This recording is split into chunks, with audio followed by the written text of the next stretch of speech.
الشيطان الرجيم.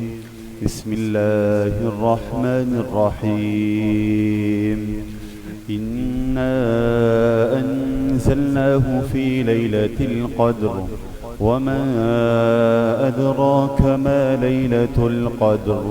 ليلة القدر خير من 1000 شهر. تنزل الملائكة والروح فيها بإذن ربهم من كل أمر. سلام هي حتى مطلع الفجر. صدق الله العظيم.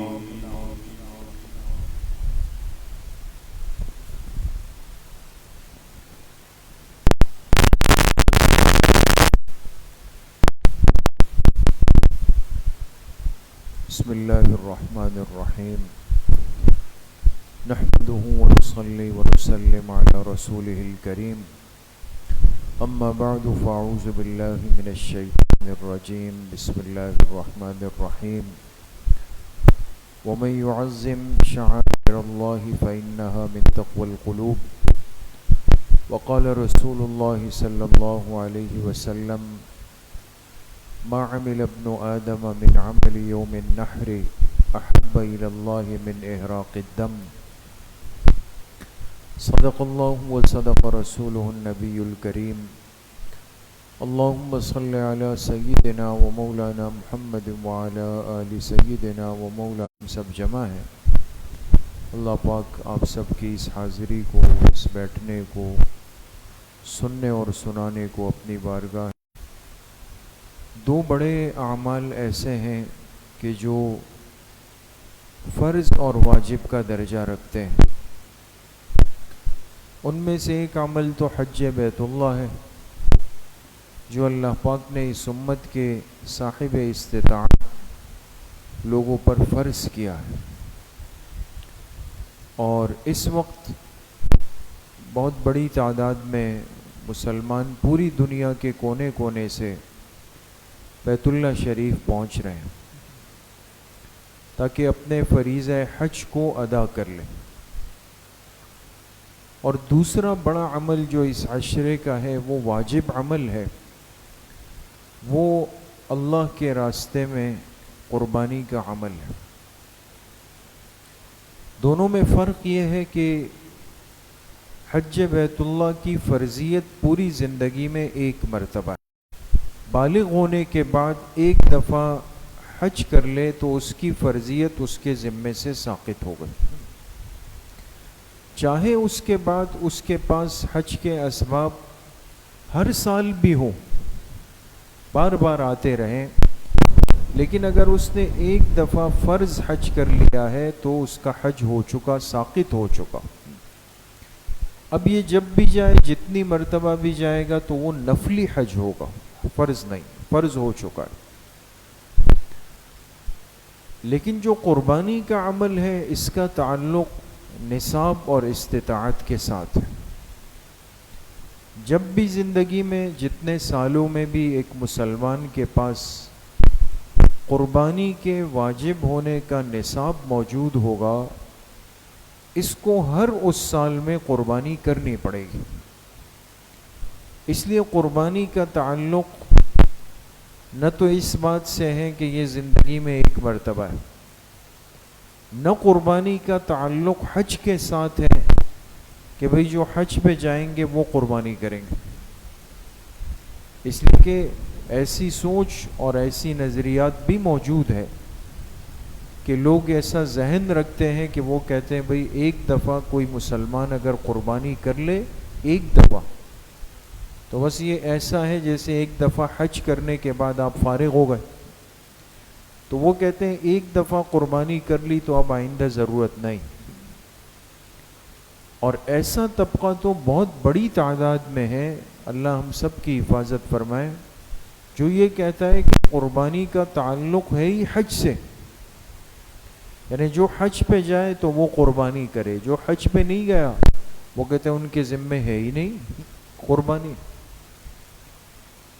تو آج اللہ پاک کے ان شعائر کی اہمیت ہمارے دلوں سے کم کرنے کے لیے بڑے فتنے وجود میں آ رہے ہیں. قربانی کا جو جانور ہے یہ محض جانور نہیں، بلکہ یہ اللہ پاک کی طرف سے شعائر اور دین کی علامات ہے، اس لیے قرآن کریم نے ان کو شعائر فرمایا۔ وَمَن يُعَظِّمْ شَعَائِرَ اللَّهِ فَإِنَّهَا مِن تَقْوَى الْقُلُوبِ، فرمایا جو اللہ پاک کی ان شعائر کی، ان علامات کی تعظیم کرے گا، اکرام کرے گا، تو بے شک یہ اس شخص کے دل کے تقوی کی علامات میں سے۔ اور ایک عجیب روایت موجود ہے احادیث کے ذخیرے میں، آج صبح مستورات کی مجلس میں، چونکہ اس بات کی مناسبت تھی مستورات سے، میں نے عرض کی، اور ہمیں بھی یہ بات سمجھنی چاہیے، ازواج مطہرات یعنی آپ علیہ الصلاۃ والسلام کی بیویاں جو امت کی مائیں ہیں، وہ فرماتی ہیں کہ جب آپ علیہ الصلاۃ والسلام قربانی کے جانوروں کو تیار کرتے قربانی کے لیے مدینہ منورہ میں، تو ہم ازواج مطہرات کیا کرتی، ہمارے ذمے ہوتا کہ ہم ان کے قلادے اپنے ہاتھ سے بٹنے لگتی۔ قلادہ کہتے ہیں جانور کے گلے کے اندر جو رسی ڈالی جاتی ہے، جو جھول ڈالا جاتا ہے، چونکہ ہر جانور کی رسی الگ ہے، چھوٹے جانور کی الگ ہے، گائے کی الگ ہے، اونٹ کی الگ ہوتی، تو بڑے جانور کو جو قلادہ ڈالا جاتا تو آپ علیہ السلام ہمیں فرماتے ہم اپنے ہاتھ سے بیٹھ کر اس قلادے کی رسی کو بٹتے تھے۔ بٹنا جانتے ہیں نا، رسی کو آپ دیکھیں نا، اس میں ایسے موڑ ہوتے ہیں، اس کو بنایا جاتا ہے۔ اب تو ہر چیز مشین سے بن رہی ہے، لیکن جانور، قربانی کے جانور کی رسی بنانا یہ بھی ایک عمل ہے، یہ بھی باقاعدہ ان شعائر اللہ کے احترام میں شامل ہے، اور ازواج مطہرات نے کیا ہے، اس کا خاص اہتمام کیا ہے، اور آپ علیہ الصلاۃ والسلام کے ارشاد کی وجہ سے کیا ہے۔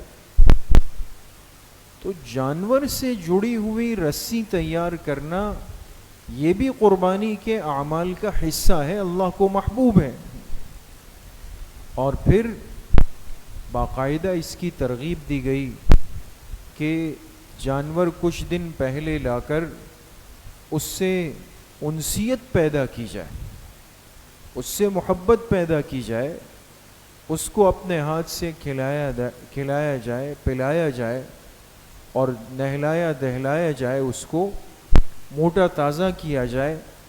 جتنا قربانی کے جانور پہ ایک انسان محنت کرتا ہے، یہ سب چیزیں اس کے نامہ اعمال کے اندر شامل ہوتی، یہ ایسا نہیں ہے، یہ بھی ایک عمل ہے۔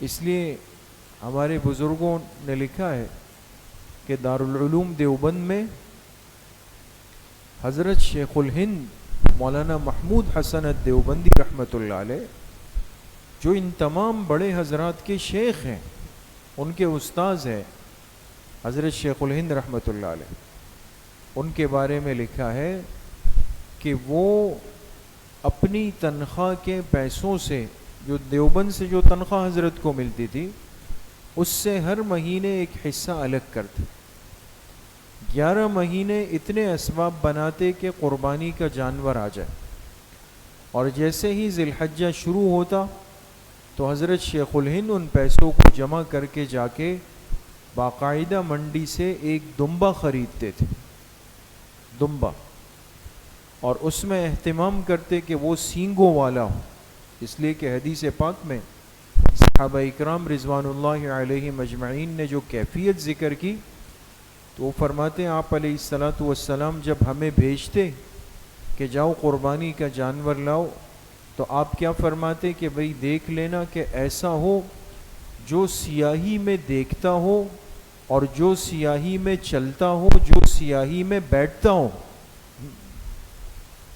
بات سمجھے دوست؟ یہ مشکات المصابیح کتاب الاضحیہ میں روایت موجود ہے، آپ نے فرمایا ایسا جانور لاؤ جو سیاہی میں دیکھتا ہو۔ کیا مطلب؟ آپ نے دیکھا ہوگا بعض جانوروں کے آنکھوں کے ارد گرد سیاہ رنگ کا دھبا ہوتا ہے، حلقہ، اور سیاہی میں چلتا ہوں یعنی جس کے پیروں کے اندر سیاہ رنگ موجود، اوپر کا رنگ چاہے سفید ہو، پیر سیاہ ہو، بیٹھتا سیاہی میں ہو۔ علماء نے لکھا ہے یعنی جب جانور بیٹھتا ہے یہ اپنے پیٹ کا وزن زمین پہ ڈال دیتا ہے نا، تو پیٹ ایک طرف سے سیاہ رنگ کا ہو، یعنی اس سے اندازہ لگائے کہ جانور کی جسمانی خوبصورتی کو بھی آپ علیہ الصلاۃ والسلام نے ملحوظ رکھا ہے۔ یہ اگر اتنا عام عمل ہوتا یا اتنا سادہ عمل ہوتا یا اتنا چھوٹا عمل ہوتا تو حکم ہوتا بھائی جاؤ جانور خریدو، ذبح کر دو، ختم۔ جیسے ہم باقی دنوں میں گوشت خریدتے ہیں تو کوئی تحقیق نہیں کرتا کہ جی آپ نے جانور کہاں سے لیا، کتنے میں لیا، کتنے سال کا ہے، کیسے ذبح کیا، نہیں بھائی لے لیا۔ لیکن قربانی کے عمل میں، قربانی کے جانوروں میں باقاعدہ اس کا خیال کیا گیا اور پسند کیا وہ جانور جو سینگوں، ہم الٹا چلے گئے، لوگ ترجیح دیتے ہیں اس جانور کو جس کے سینگ نہ ہو، ہے نا، خوبصورتی میں۔ لیکن یاد رکھیں شریعت کا مزاج اس میں یہ ہے کہ جس کے سینگ ظاہر ہو وہ جانور محبوب اور پسندیدہ ہے۔ تو اس کا اہتمام ہوا کہ رنگ کو دیکھا جائے، اس کے سینگوں کو دیکھا جائے۔ پھر آپ علیہ السلام نے ایسے مینڈوں کو ذبح کیا موجوعین، جو کہ مقصد جس کو ہم کہتے ہیں نا خسی جانور، ان جانوروں کو آپ نے ذبح کیا، اس کو پسند فرمایا۔ کیوں؟ تو فقہاء نے لکھا اس کی وجہ یہ کہ اس کا اثر اس جانور کے گوشت پہ پڑتا ہے، گوشت اس کا قیمتی ہو جاتا ہے، اور چونکہ قربانی کے جانور کے گوشت کو صرف خود نہیں کھانا، یہ تو دوسرے کو بھی دینا ہے، تو دوسرے کو ایسا گوشت دیا جائے جو کہ قیمتی ہو، محبوب ہو، پسندیدہ ہو۔ تو ایک قربانی کے جانور میں ان ساری باتوں کو ملحوظ رکھا گیا کہ باقاعدہ اس کی رسی تیار کروائی گئی، باقاعدہ اس کو خریدتے وقت یہ اہتمام ہو جائے کہ اس کے رنگ کو، ہر چیز کو دیکھا جائے۔ تو حضرت شیخ الہند رحمۃ اللہ علیہ کی بات عرض کر رہا تھا کہ وہ جا کر ایک دمبا خریدتے، اس کے رنگ، اس کی سینگوں کا لحاظ کرتے، پھر حضرات نے لکھا کہ لانے کے بعد کیا کرتے، اپنے ہاتھ سے مہندی بناتے۔ مہندی جانتے ہیں نا، اب تو کم ہو گیا لیکن پہلے آپ نے دیکھا ہوگا بعض لوگ باقاعدہ جانوروں پہ مہندی لگاتے تھے، بیل پر، دمبوں پر، بکروں پر، اس خوبصورتی کے لیے۔ تو حضرت شیخ الہند اس کو باقاعدہ جو ہے وہ مہندی لگاتے تھے، پھر خود شام کو، صبح کو آ کر اس کو چارہ کھلاتے تھے۔ اچھا، اس سے تعجب کی بات پھر کیا ہوتا کہ جب 2 دن رہ جاتے قربانی میں، 2 دن رہ گئے تو پھر کیا کرتے، پھر گھاس، چارہ، بھوسا بند کر دیتے، پھر کیا کرتے، دودھ خرید کر اس میں جلیبی ملاتے۔ دودھ جلیبی مشہور ہے نا ہمارے یہاں، جو ہم کھاتے ہیں طاقت کے لیے، وہ دودھ جلیبی بنا کر لاتے، اپنے ہاتھ سے اپنے اس دمبے کو کھلاتے 2 دن تک۔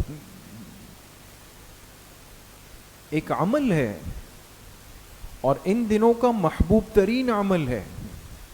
حدیث پاک کے الفاظ کو سمجھنے کی ضرورت ہے نا، ما عمل ابن آدم من عمل یوم النحر احب الی اللہ من احراق الدم۔ اللہ کے پاک پیغمبر ارشاد فرما رہے کہ ایام نحر یعنی 10، 11، 12 ذی الحجہ کے اعمال میں، ان 3 دنوں میں اللہ پاک کو جانور کے خون بہانے سے زیادہ کوئی عمل محبوب نہیں۔ اتنا بڑا عمل ہونے جا رہا جو اللہ کو محبوب ہے ان 3 دنوں میں، اور سنت ابراہیمی پر عمل ہو رہی ہے، اللہ کے پاک پیغمبر کے طریقے پر عمل ہو رہا ہے، اور تعظیم شعائر اللہ ہونے جا رہا ہے۔ اس لیے میرے عزیزو، دوستو، بزرگوں، قربانی محض ایک جانور خرید کر اس کو ذبح کرنا نہیں، اس کے ساتھ جڑی ہوئی ہر چیز وہ قیامت میں نامہ اعمال کا حصہ بنے گی۔ اور پھر جب حضرت فاطمہ رضی اللہ عنہا، اب یہ وہ مستورات کی نسبت سے بات تھی، آپ علیہ السلام کی محبوب صاحبزادی، آپ علیہ السلام کا معمول تھا کہ ان کے لیے باقاعدہ ایک جانور خریدتے تھے، ان کی نیت سے خریدتے تھے. اور جب وہ جانور ذبح ہونے لگا تو حضرت فاطمہ رضی اللہ عنہا فرماتی ہے کہ آپ علیہ الصلاۃ والسلام نے مجھے آواز دی اور فرمایا اے فاطمہ آ جاؤ، تمہاری قربانی کا جانور ذبح ہو رہا ہے. کن سے فرمایا؟ حضرت فاطمہ رضی اللہ عنہ. آؤ تمہاری قربانی کا جانور ذبح ہو رہا ہے، اور جب یہ ذبح ہوگا اس کے گردن پہ چھری چلے گی، ابھی اس کے خون کے قطرے زمین پہ نہیں پہنچے ہوں گے، اللہ پاک نے تمہارے سارے اگلے پچھلے معاف کر دیے، سب معاف ہو جائیں. تو حضرت فاطمہ رضی اللہ عنہ نے پوچھا کہ اللہ کے رسول صلی اللہ علیہ وسلم، کیا یہ فضیلت صرف ہم اہل بیت کی ہے؟ یہ صرف ہم اہل بیت کی خصوصیت ہے کہ ہماری قربانی کے جانور کے خون کے بہنے سے اللہ ہمارے گناہوں کو معاف کرتے ہیں؟ آپ نے فرمایا یہ فضیلت میری پوری امت کی، سب کی ہے، کہ جس کا بھی قربانی کا جانور ذبح ہو اور وہ اخلاص کے ساتھ قربانی کرے گا تو ابھی قربانی کے جانور کا خون گرا نہیں ہوگا کہ اس کے سب گناہ معاف ہو جائیں. اس لیے میرے عزیزو دوستو بزرگو، جب مستورات کے لیے حکم دیا گیا کہ وہ آ کے اپنی قربانی کے جانور کو ذبح ہوتے ہوئے دیکھ لیں، تو اس روایت کی مناسبت سے بات ہوئی صبح بھی، تو میں نے عرض کیا کہ دیکھیں ان ساری چیزوں میں ایک پیغام ہے، ایک پیغام ہے. آپ دیکھیں رسی بنانے سے لے کر وہ حکم ازواج مطہرات کو ہوا، پھر اس جانور کے سینگ دیکھنا، اس کا رنگ دیکھنا، اس کی پیروں کے رنگت دیکھنا، پھر اس کے کھلائی پلائی کا انتظام کرنا، پھر ذبح ہوتے ہوئے خود وہاں موجود ہونا، یہ ساری چیزیں اس امت کو کیا سمجھا رہی ہے کہ اس عمل کو ہلکا سمجھ کے، معمولی سمجھ کے، چھوٹا سمجھ کے مت کرو، اس کی عظمت دل میں پیدا کر کے، یہ اللہ کے شعائر میں سے. ہاں چونکہ آج کل ہمارے ماحول میں اب مستورات کو کہا جائے کہ جی آپ اپنی قربانی کا جانور ذبح ہوتے ہوئے دیکھ لیں، تو باہر تو مجمع بنا ہوا ہے نا، مردوں کا مجمع ہے، شور ہے، قصائی ہے، اس میں تو مشکل کام ہے.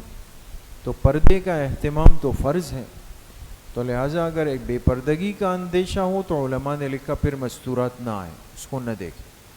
لیکن اگر حجاب اور پردے کے ساتھ ممکن ہو کسی کھڑکی سے دیکھنا، کسی جگہ سے دیکھنا، کہ دیکھ بھی لے، جانور ذبح بھی ہو جائے، بے حجابی بھی نہ ہو، پھر بالکل دیکھنا چاہیے.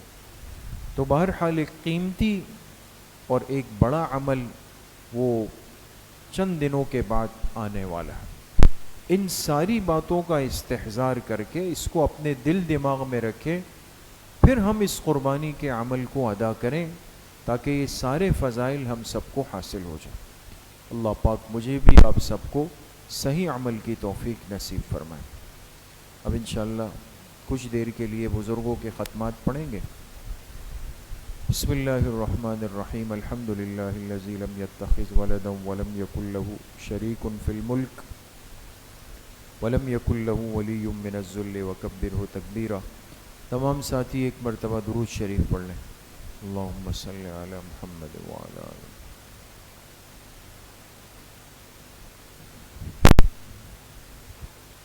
ایک مرتبہ سورہ فاتحہ پڑھ لیں. بسم اللہ الرحمن الرحیم. الحمد للہ رب العالمین.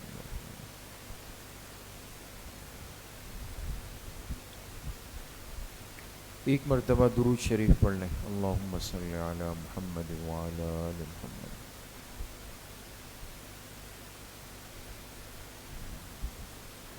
ایک مرتبہ سورہ علم نشرح پڑھ لیں. بسم اللہ الرحمن الرحیم. علم نشرح لک صدرک ووضعنا عنک وزرک الذی انقض ظہرک ورفعنا لک ذکرک فإن مع العسر یسرا ان مع العسر یسرا. ایک مرتبہ سورہ اخلاص پڑھ لیں. بسم اللہ الرحمن الرحیم. قل هو اللہ احد اللہ الصمد لم یلد ولم یولد. ایک مرتبہ سورہ فاتحہ پڑھ لیں. بسم اللہ الرحمن الرحیم. الحمد للہ رب العالمین الرحمن الرحیم مالک یوم. ایک مرتبہ درود شریف پڑھ لیں. اللہم صلی علی محمد وعلی آل محمد کما صلیت علی. 7 مرتبہ پڑھیں. اللہم یا قاضی الحاجات، اللہم یا قاضی الحاجات. 7 مرتبہ پڑھیں. اللہم یا کافی المہمات، اللہم یا کافی المہمات. 7 مرتبہ پڑھیں. اللہم یا دافع البلیات، اللہم یا دافع البلیات.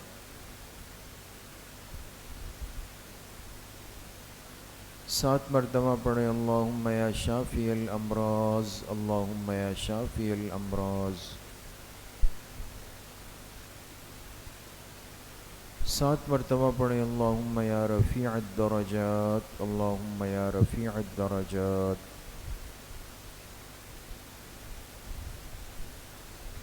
7 مرتبہ پڑھیں. اللہم یا مجیب الدعوات، اللہم یا مجیب الدعوات.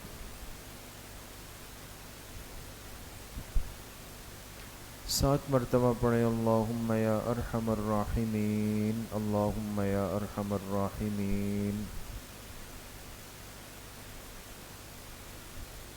1 مرتبہ درود شریف پڑھ لیں. اللہم صلی علی محمد وعلی آلہ.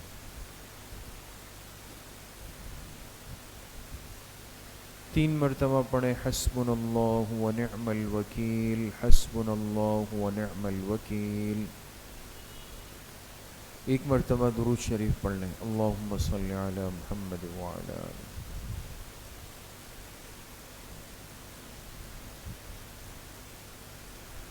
3 مرتبہ پڑھیں. یا خفی اللطف ادرکنی بلطفک الخفی، یا خفی اللطف ادرکنی بلطفک الخفی. 1 مرتبہ درود شریف پڑھ لیں. اللہم صلی علی محمد وعلی آلہ.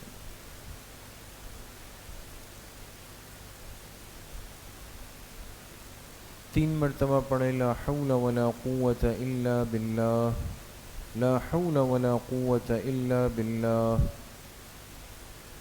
1 مرتبہ درود شریف پڑھ لیں. اللہم صلی علی محمد وعلی آل محمد.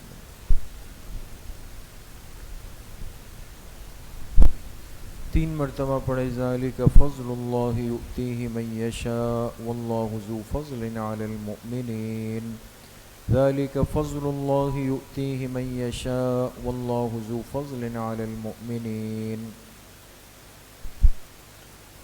1 مرتبہ درود شریف پڑھ لیں. اللہم صلی علی محمد وعلی آل محمد کما صلی.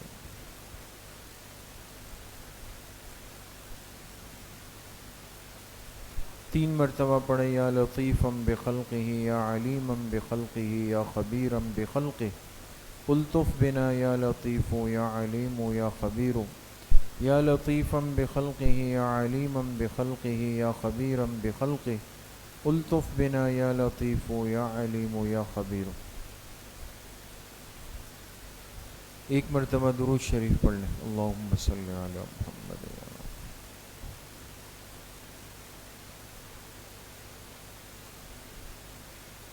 3 مرتبہ پڑھیں. انا للہ و انا الیہ راجعون، انا للہ و انا الیہ راجعون.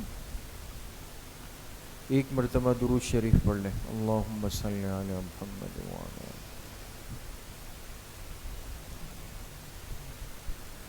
3 مرتبہ پڑھیں. اللہ ولی الذین آمنوا، اللہ ولی الذین آمنوا.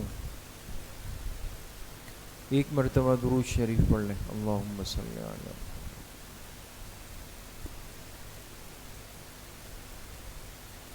3 مرتبہ پڑھیں. واللہ ولی المؤمنین، واللہ ولی المؤمنین. 1 مرتبہ درود شریف پڑھ لیں. اللہم صلی علی محمد.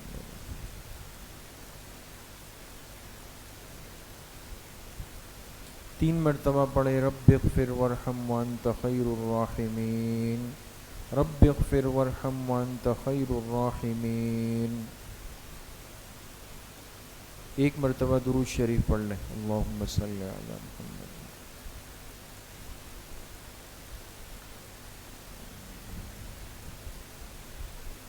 3 مرتبہ پڑھے یا لطیف ہو یا خبیر ہو یا ودود ہو یا شکور ہو، یا لطیف ہو یا خبیر ہو یا ودود ہو یا شکور ہو۔ 1 مرتبہ درود شریف پڑھ لیں، اللہم صلی علی محمد۔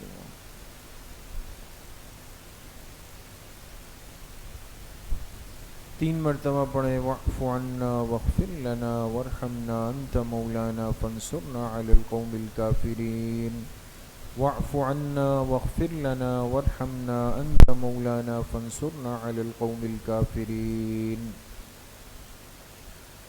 1 مرتبہ درود شریف پڑھ لیں، اللہم صلی علی محمد وعلی۔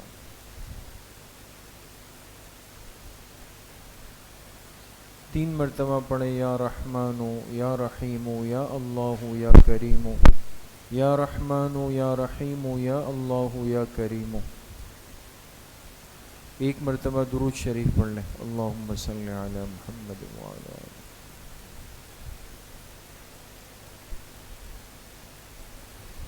3 مرتبہ پڑھیں الا بذکر اللہ تطمئن القلوب، الا بذکر اللہ تطمئن القلوب۔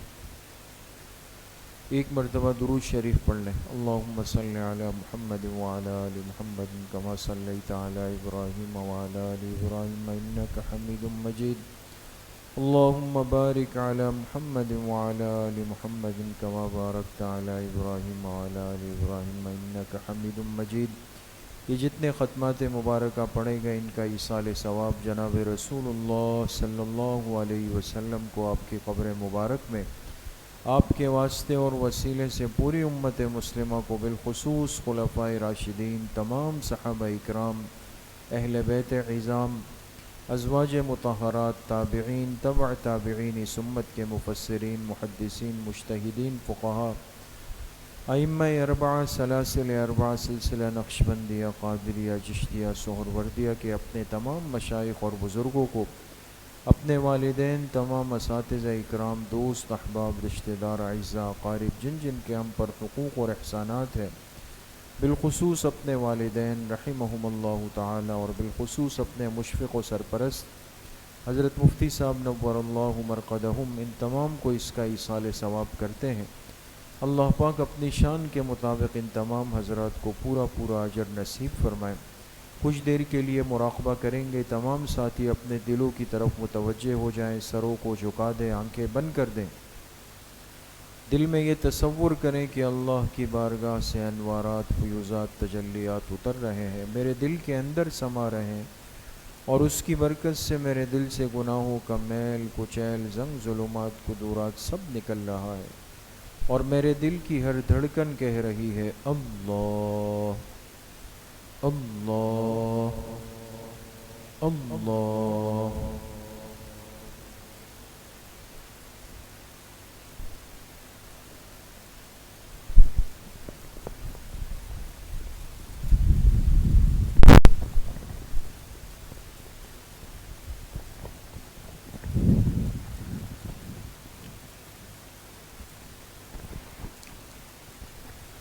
سب کا داتا ہے تو، سب کو دیتا ہے تو، تیرے بندوں کا تیرے سوا کون ہے؟ سب کا داتا ہے تو، سب کو دیتا ہے تو، تیرے بندوں کا تیرے سوا کون ہے؟ کون مقبول ہے، کون مردود ہے؟ بے خبر کیا خبر، تجھ کو کیا کون ہے؟ جب تلیں گے عمل سب کے میزان میں، تب چلے گا کہ کھوٹا کھرا کون ہے؟ سب کا داتا ہے تو، سب کو دیتا ہے تو، تیرے بندوں کا تیرے سوا کون ہے؟ انبیاء اولیاء اہل بیت نبی، تابعین و صحابہ پہ جب آ پڑی، انبیاء اولیاء اہل بیت نبی تابعین و صحابہ پہ جب آ پڑی، سب نے سجدے میں گر کر یہی عرض کی، تو نہیں ہے تو مشکل کشا کون ہے، سب کا داتا ہے تو، سب کو دیتا ہے تو، تیرے بندوں کا تیرے سوا کون ہے، سب کا داتا ہے تو، سب کو دیتا ہے تو، تیرے بندوں کا تیرے سوا کون ہے۔ اہل فکر و نظر جانتے ہیں تجھے، اہل فکر و نظر جانتے ہیں تجھے، کچھ نہ ہونے پہ بھی مانتے ہیں تجھے، اے نصیر اس کو تو فضل باری سمجھ، دیکھتا کون ہے، سب کا داتا ہے تو، سب کو دیتا ہے تو، تیرے بندوں کا تیرے سوا کون ہے، سب کا داتا ہے تو، سب کو دیتا ہے تو، تیرے بندوں کا تیرے سوا کون ہے۔